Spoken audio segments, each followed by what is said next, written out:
안녕하세요. 젊은 가임기 여성들의 고민인 피임약 어떻게 선택할지, 그 부작용은 어떤 것인지, 어떻게 사용하는 것인지, 어떤 원리인지, 구체적으로 내 몸에 맞는 성분 그런 거를 따져보았을 때 어떤 상품명이 딱 나에게 맞는 것인지 그런 안내를 오늘 제가 목표로 이 영상을 만들고 있습니다.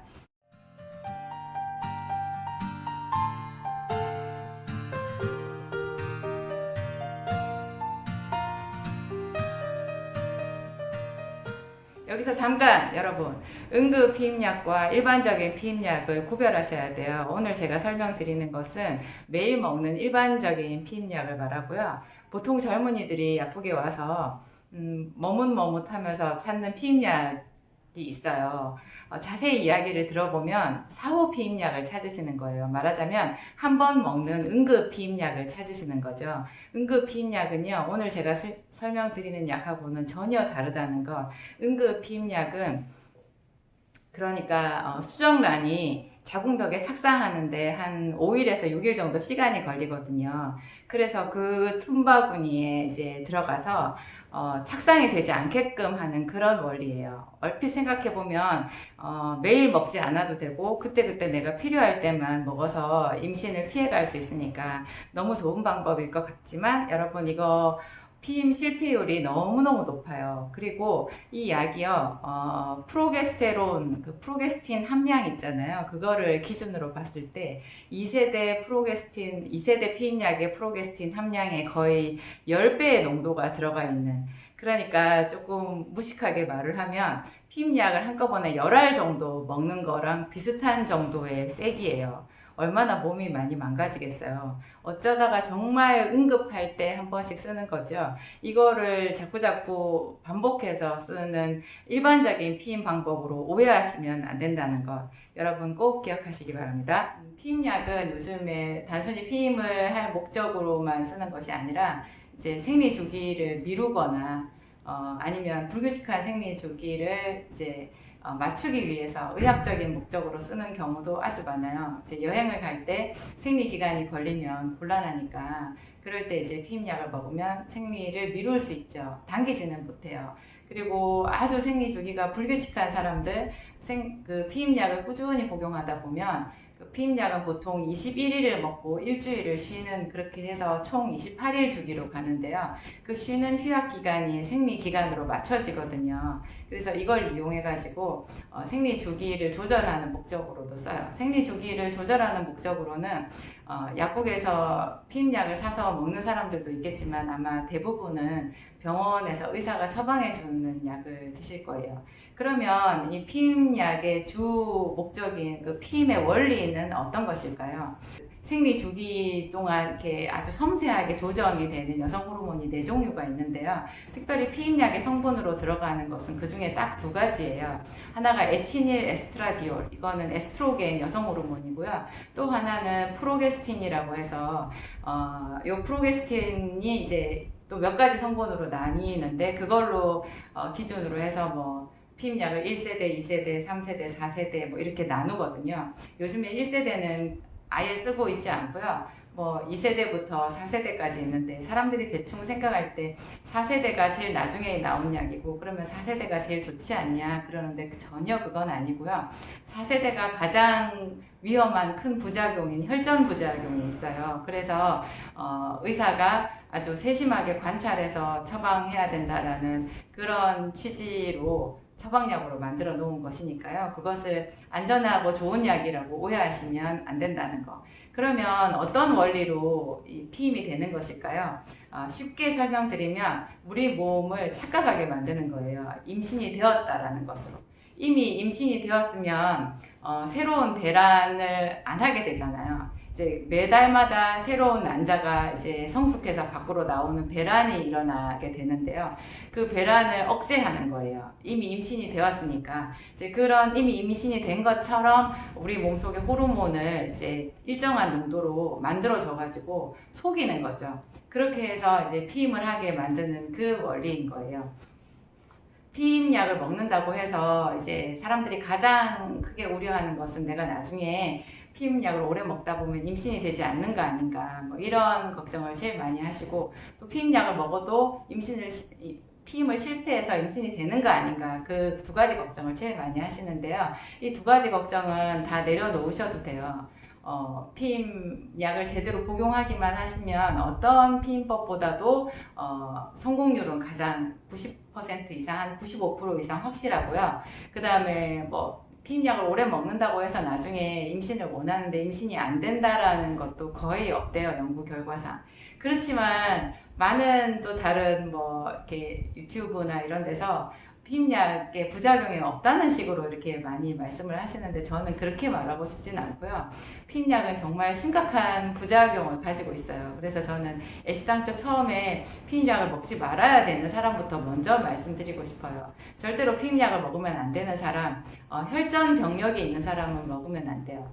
그런데 혈전 병력이 내가 있나 없나? 특별히 이제 피임약을 먹는 사람들은 대부분 젊은 가임기 여성이잖아요.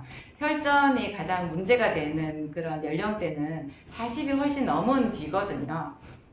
최소로 잡아도 40은 넘어야 혈전 위험이 자기 몸에 이제 느껴지는데, 그 전에 뭐 30대 정도까지는 그런 거 잘 모르거든요. 그럼 내가 혈전 위험이 있는지 알 수가 없는데, 그거를 증상으로 가장 쉽게 알 수 있는 방법이 두통이에요. 만성 두통이 있는 사람은 늘 그 두통 때문에 진통제 달고 살아야 되는 사람들 있죠. 은근히 두통 있는 사람들은 거의 혈전 위험이 높다라고 생각하면 돼요. 그 사람들은 피임약을 먹으면 자기도 모르게 그 두통약을 훨씬 더 많이 먹게 되어 있어요. 단지 두통약만 많이 먹는 것에서 끝나는 게 아니라 그 사람의 뇌혈관, 뇌세포가 많이 손상을 입을 수 있고 몸 어디서든지 지금 혈전이 많이 만들어지고 있다는 뜻이기 때문에, 만성 두통이 있는 사람은 호르몬으로 하는 피임약으로 하는 피임법은 안 쓰시는 게 좋아요. 그리고 35세 이상 흡연을 하는 여성은 그냥 객관적인 딱 자료로 나와 있어요. 아예 호르몬제 피임약 금기사항으로 나와 있거든요. 그러니까 담배를 끊으시든지 아니면 피임약을 끊으시든지 둘 중에 하나를 하셔야 돼요. 그만큼 담배가 혈전 위험이 높아요. 담배는 혈전도 많이 만들지만 혈관을 수축시키거든요. 그래서 예를 들면 위염이 있는 사람이 만성 위염이나 위축성 위염이나 아니면 역류성 식도염 이런 게 있는 사람들이 담배를 피잖아요. 그러면 이 위식도 여기 혈관이 이렇게 수축이 돼요. 오그라들어요. 그래서 혈액이 잘 돌지를 않기 때문에 염증이 낫지를 않아요. 그래서 만성적으로 그냥 더 악순환을 불러일으키게 되죠.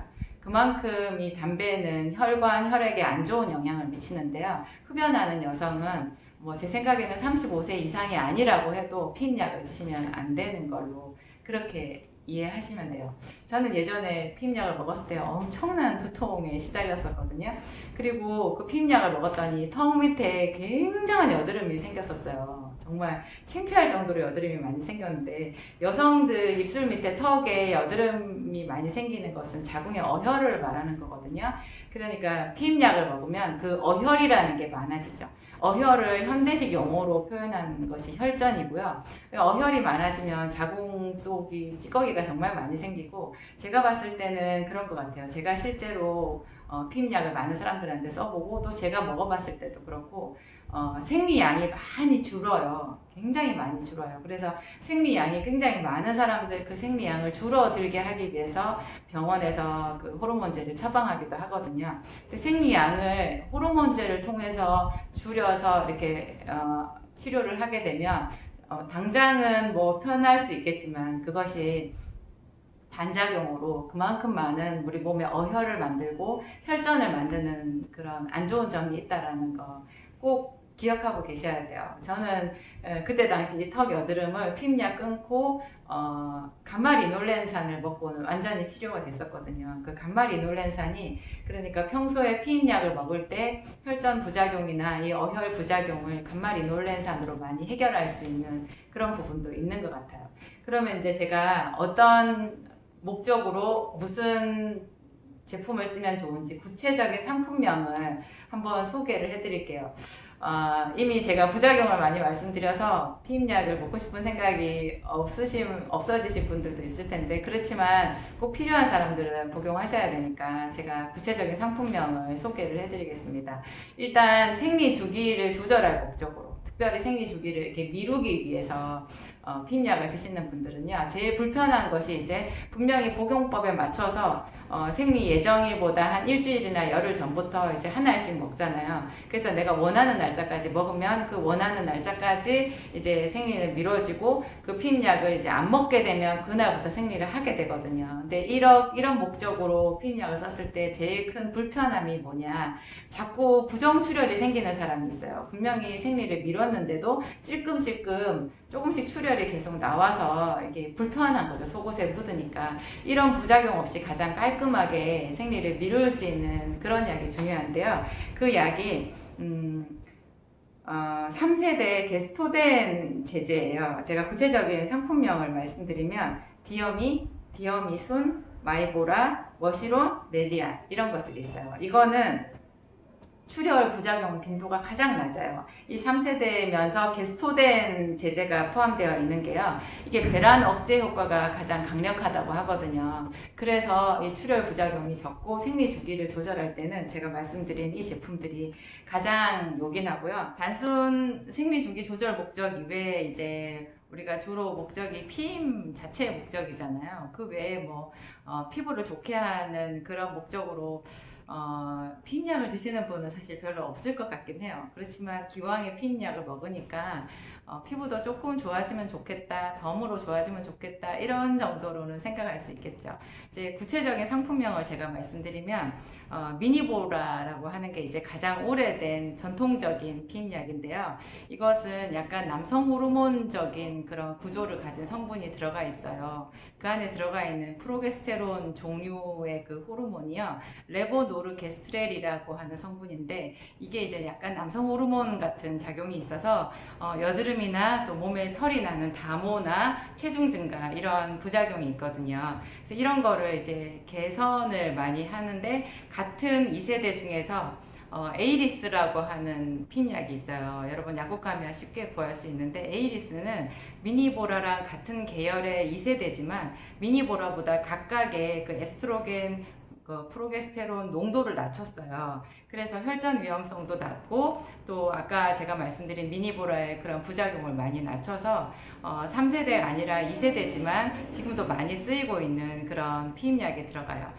이제 가장 우리가 쉽게 뭐 이름 복잡하고 힘드니까 가장 쉽게, 그러면 누구나 보편적으로 피임 목적으로 좀 안전하게 이렇게 먹을 수 있는 피임약은 어떤 것이 있는가? 그게 공교롭게도 제가 아까 단순 생리주기 조절 목적으로 소개했던 피임약들하고 일치해요.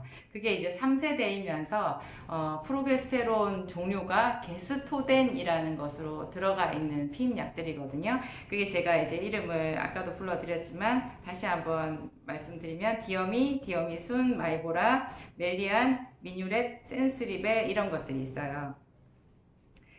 그 다음에 이제 같은 3세대인데요. 이 게스토덴 이외에 다른 프로게스테론을 가지고 있는 대표 주자로 머시론이라는 게 있거든요. 이제 좀 애석하게도 머시론은 혈전 위험성이 4세대만큼 높다고 해서 별로 권하지 않으니까 여러분 많이 참고하시고요.